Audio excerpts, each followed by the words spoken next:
Ethnic Kachins who fled from fighting in Burma have taken refuge in China's Yunnan province. However, rights groups are now saying they are forcibly being evicted and sent back across the border. China has forcibly returned scores of ethnic Kachins who have fled Burma, also known as Myanmar, because of civil war. According to aid groups, up to 10,000 Kachins have sought refuge in southwestern China. The refugees came after fighting between the Kachin Independent Army, KIA, and Burma's government flared up in the middle of 2011, following a 17-year truce. Diplomats say the conflict in the Kachin state is one of the biggest tests for Burma's new civilian government, which is in talks with the KIA and more than a dozen other ethnic minority groups. This follows decades of conflict. Footage filmed in Nongdao in China's Yunnan province in February shows refugees living in squalid conditions. Hundreds of mainly women and children are shown living in temporary shacks and dormitories.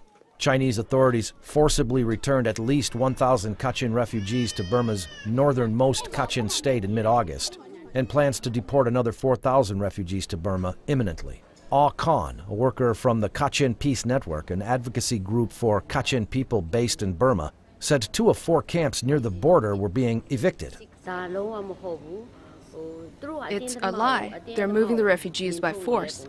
There are some camps that the Chinese government made agreements with in advance. There are 6 camps in Nongdao. It was agreed the refugees move out after the rainy season.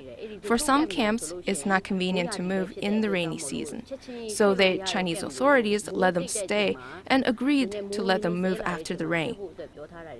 But at the moment, they're moving the refugees immediately, thus destroying the agreement they had.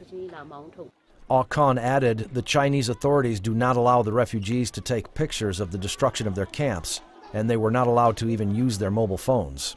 In June, China's foreign ministry denied similar accusations by Human Rights Watch that it had forced other groups of Kachins back into Myanmar, saying the people were not refugees.